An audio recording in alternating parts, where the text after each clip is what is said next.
Hello students, this is Vaibhav Shrivastava and आपका again मैं welcome करता हूं क्लास 11 बिजनेस स्टडीज के चैप्टर नंबर फर्स्ट, जिसका नाम है nature and the purpose of business.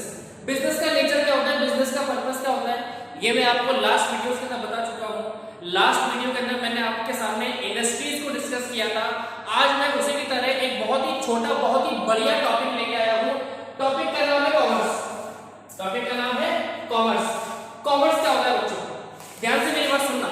Commerce का मतलब होता है बिजनेस के अंदर जब हम आने वाली सारी बाधाओं को दूर करके, आने वाली सारी प्रॉब्लम्स को दूर करके, आने वाली सारी रिस्ट्रिक्शंस को दूर करके गुड्स को मैन्युफैक्चरिंग यूनिट से उठाकर, गुड्स को मैन्युफैक्चरिंग यूनिट से उठाकर कंज्यूमर के हाथों तक पहुंचा देते हैं।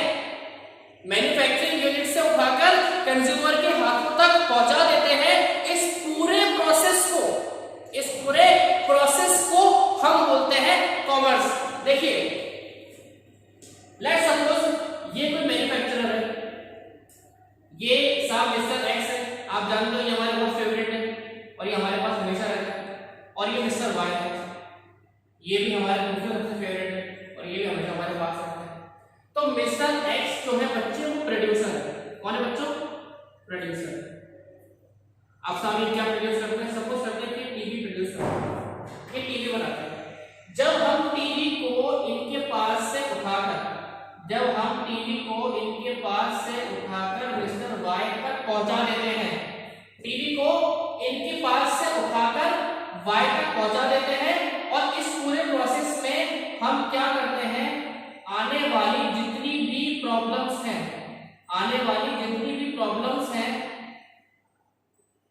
या फिर रेस्ट्रिक्शंस हैं, आने वाली सारी प्रॉब्लम्स को, रेस्ट्रिक्शंस को रिमूव करते हुए, आने वाली जितनी भी प्रॉब्लम्स हैं, जितनी भी रेस्ट्रिक्शंस हैं, इस सब को रिमूव करते हुए जब मैं प्रोड्यूसर के पास से किसी भी प्रोडक्ट को उठाकर कंज्यूमर तक पहुंचा देता हूं, तो बच्चों इस प्रोसेस को मैं बोलता हूं कॉमर्स। क्या बोलूंगा इस प्रोसेस को? कॉमर्स। तो याद रखिए, कॉमर्स एक ऐसी एक्टिविटी है, कॉमर्स एक ऐसी टास्क है जिसके अंदर हम गुड्स को मैन्युफैक्चरिंग यूनिट से लेकर कंज्यूमर के हाथों तक पहुंचा देते हैं, और सारी प्रॉब्लम्स को रिमूव करना, सारे रेस्ट्रिक्शंस को खत्म करना।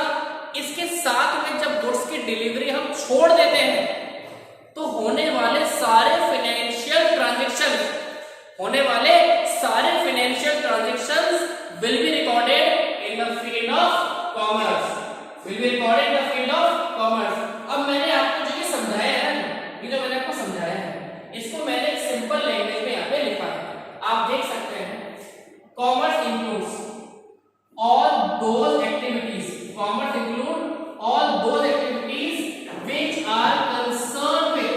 which are concerned with removing। देखो, रिमूव क्या कर रहे हैं हम लोग? प्रॉब्लम्स को, रेस्ट्रिक्शंस को रिमूविंग ऑल हिंड्रेंस। हिंड्रेंस का मतलब होता है बच्चों प्रॉब्लम्स, हिंड्रेंस का मतलब होता है रिस्ट्रिक्शंस, बाधाएं।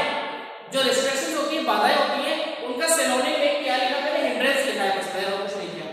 Hindrance in the movement of goods from manufacturer to consumer. कहने का मतलब, जब मैं मैन्युफैक्चरर के पास से गुड्स को लेकर कंज्यूमर तक पहुंचा दूंगा, तो वो सारी बातें, वो सारे ट्रांजैक्शंस, वो सारी डील्स, वो सारी activities will be concern in the commerce part. वो सारी बातें कहां कवर होती है? कॉमर्स के पार्ट में कवर होती है। क्या किसी को दिक्कत इसके अंदर? क्लियर है आप सबको? चलिए बच्चों, very good, thank you very much. आपने बोला क्लियर है, तो अब मैं आपके सामने कॉमर्स को आगे बढ़ाने जा रहा हूं। आप देख सकते हैं, यहां पर मैंने कॉमर्स को दो मेन भागों में बांटा। पहला भाग क्या था? ट्रेड। और सेकंड पार्ट क्या था? Auxiliaries of trade. ट्रेड की बात करूं, ट्रेड को दो पार्ट में बांट दिया, इंटरनल ट्रेड और एक्सटर्नल ट्रेड। सबसे पहले बात इंटरनल ट्रेड का मतलब क्या होता है? इंटरनल ट्रेड का मतलब होता है जब हम कमर्शियल एक्टिविटीज को किसी कंट्री की बाउंड्री के अंदर करते हैं, जब हम कमर्शियल एक्टिविटीज को किसी कंट्री की बाउंड्री के अंदर करते हैं, उसको हम बोलते हैं इंटरनल ट्रेड। और जब वही सारे कॉमर्स के काम, वही सारी कमर्शियल एक्टिविटीज को जब हम किसी कंट्री की बाउंड्री के बाहर ले जाते हैं, देखो यहाँ पर जो इंटरनल ट्रेड होता है बच्चों याद रखना, वो इन बाउंड्रीज होता है, इन बाउंड्रीज। और जो एक्सटर्नल ट्रेड है वो होता है आउट ऑफ बाउंड्रीज। किसके बाउंड्री? किसी भी कंट्री की बाउंड्री।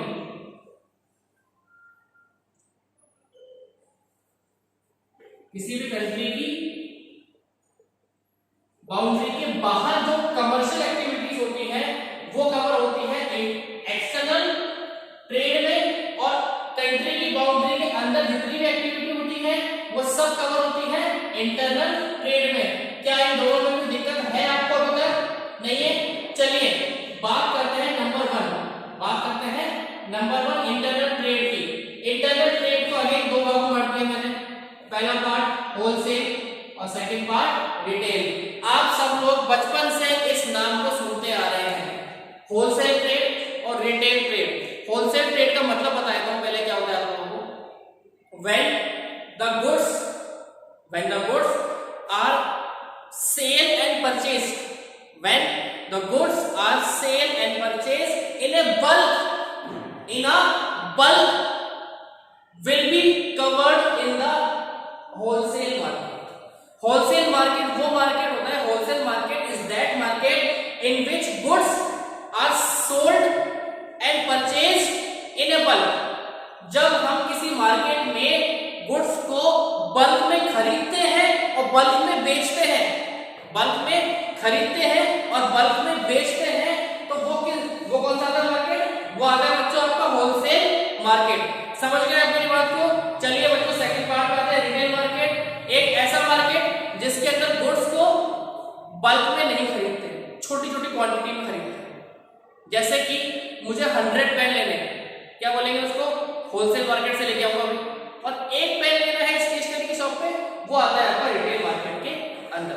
ठीक है, आगे हमारे पास में पूरे चैप्टर्स हैं इनके ऊपर, आगे हमारे पास में इनके ऊपर पूरे चैप्टर्स हैं, तब डिस्कस करेंगे इसको। फिलहाल इनका मीनिंग क्लियर हो आपको?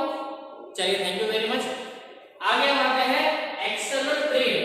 एक्सटर्नल ट्रेड का मतलब होता है when the commercial activities are being performed, when the commercial activities are being performed out of the boundaries of country, out of the boundaries of country will be considered the external trade।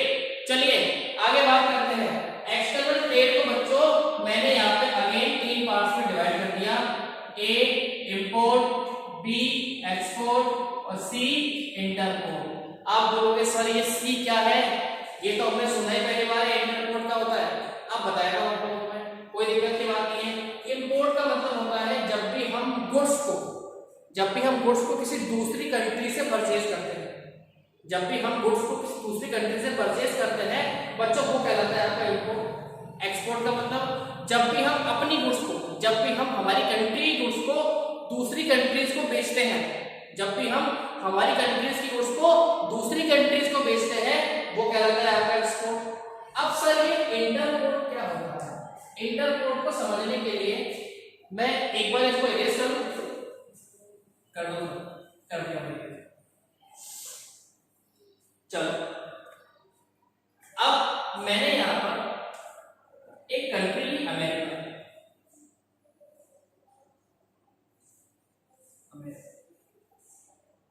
दूसरी country ली मैंने यहां पर हमारी country India, और तीसरी country ली बेटा मैंने यहां पर जापान।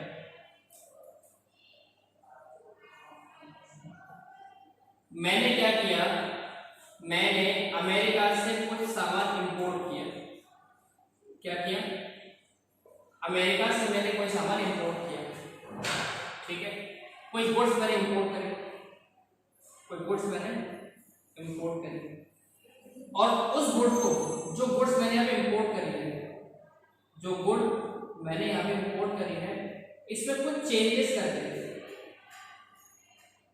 इसमें कुछ चेंजेस करके जब मैं उसी गुड को दूसरी कंट्री को एक्सपोर्ट कर देता हूँ, दूसरी कंट्री को एक्सपोर्ट कर देता हूँ, तो बच्चों ये पूरा का पूरा प्रोसेस, ये पूरा का पूरा प्रोसेस आपको कहलाता है इंटरपोर्ट। समझ गए आप लोग? अब सुनिए, इंटरपोर्ट को हिंदी में हम बोलते हैं पुनः निर्यात। पुनः निर्यात कहने का मतलब क्या है? इंटरपोर्ट का मतलब होता है गुड्स को किसी दूसरी कंट्री से खरीदना, गुड्स को किसी दूसरी कंट्री से खरीदना, खरीदने के बाद में उसको कुछ चेंजेस करके, खरीदने के बाद में उसमें कुछ चेंजेस करके, कुछ बदलाव करके, जब हम किसी अदर कंट्री को, वही गुड्स एक्सपोर्ट कर देते हैं, जब हम किसी अदर कंट्री को वही गुड्स एक्सपोर्ट कर देते हैं, तो वो प्रोसेस कहलाता है आपका इंटरपोर्ट। क्या कहलाता है वो आपका प्रोसेस? इंटरपोर्ट। तो देखो, ट्रेड की बात करें तो इंटरनल ट्रेड, एक्सटर्नल ट्रेड, ठीक है, wholesale trade, retail trade, import, export, interport. क्या इन तीनों में कोई दिक्कत है आपको? क्या इस वाले पार्ट में कोई दिक्कत है आपको? नहीं दिक्कत है। चलिए, वेरी मच, मैं अब आपके सामने इसका सेकंड पार्ट लिख रहा हूं।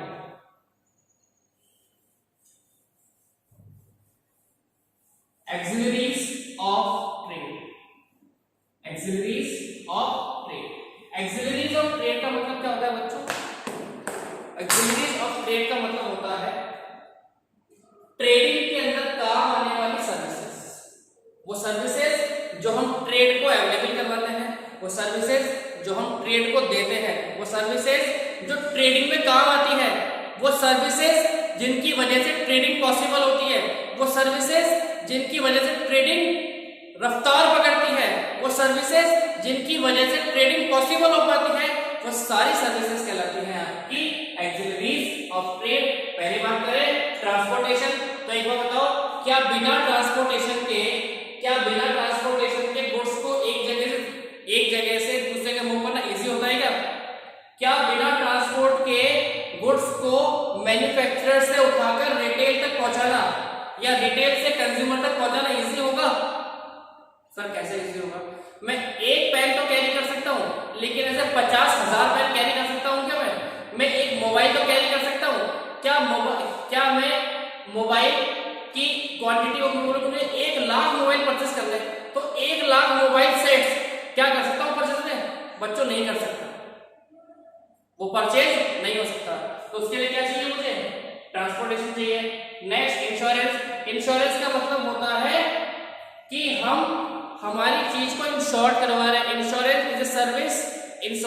Is a service in which we occupy the worth of goods,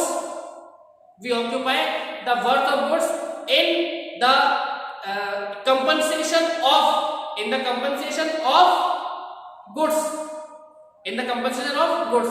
कहने का मतलब क्या है कि इंश्योरेंस का मतलब होता है कि मेरे सामान को नुकसान होने का भी खतरा होता है, मेरा सामान टूट भी सकता है, फूट भी सकता है, पानी भी पड़ सकता है, नुकसान भी हो सकता है, जल भी सकता है। तो उन सभी के कंपनसेशन के लिए, उन सभी को नुकसान से बचाने के लिए मैं इंश्योरेंस कंपनी से कांटेक्ट करूं, उसके बदले क्या लेगी? मुझसे प्रीमियम लेगी, लेकिन मेरे सामान को इंश्योर कर देगी, इंश्योरेंस का मतलब होता है द सेपरेशन ऑफ रिस्क को सेपरेट कर देना, या फिर रिड्यूस द रिस्क को रिड्यूस कर देना। समझ गए आप मेरी बात?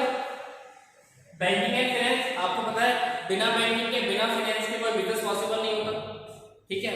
नेक्स्ट है वेयर हाउसिंग का मतलब होता है सामान को बनने के बाद में कहाँ रखा जाएगा, सामान को बनाने के बाद में कहाँ रखा जाएगा। तो जिस जगह पर सामान रखा जाता है, जिस जगह पर सामान को रखाया जाता है, बड़े बड़े गोदाम सुने होंगे आप लोगों ने, जो बड़े बड़े गोदाम होते हैं ना, गवर्नमेंट के भी होते हैं, प्राइवेट भी होते हैं, जो बड़े बड़े गोदाम होते हैं, उन सभी को जहां पे रखा जाता है, उस रखी की जगह को बोलते हैं वेयर हाउसिंग। क्लियर है सबके वाली बात? डन। चलिए अब मैं आपके सामने, अब मैं इस टॉपिक को बिल्कुल नहीं छेड़ रहा, मैं इस टॉपिक को खत्म करने वाला हूँ, फटाफट से रिवीजन करा देता हूँ इसका। Commerce includes all those activities which are concerned with the removing all hindrance, का मतलब होता है परेशानियां, disturbance, restrictions in the movement of goods from manufacturer to consumer. मैंने दो पार्ट में बांटा इसको, पहला ट्रेड और second auxiliaries of trade. Trade again दो part, internal trade, external trade. Internal trade दो पार्ट, होलसेल ट्रेड और रिटेल ट्रेड। एक्सटर्नल के तीन part, import, export and interport. Auxiliaries की बात करूं, वो सारी सर्विसेज जो ट्रेडिंग को पॉसिबल बनाती है, वो सारी सर्विसेज जो ट्रेडिंग को पॉसिबल बनाती है कहलाती है एक्सिलरीज ऑफ ट्रेड। पहली transportation, second insurance, third banking and finance and fourth warehousing. Clear? कोई डाउट? नेक्स्ट वीडियो में हम इसके आगे वाला चैप्टर लेके आएंगे। तब तक स्टे होम, स्टे सेफ, जब तक गवर्नमेंट गाइड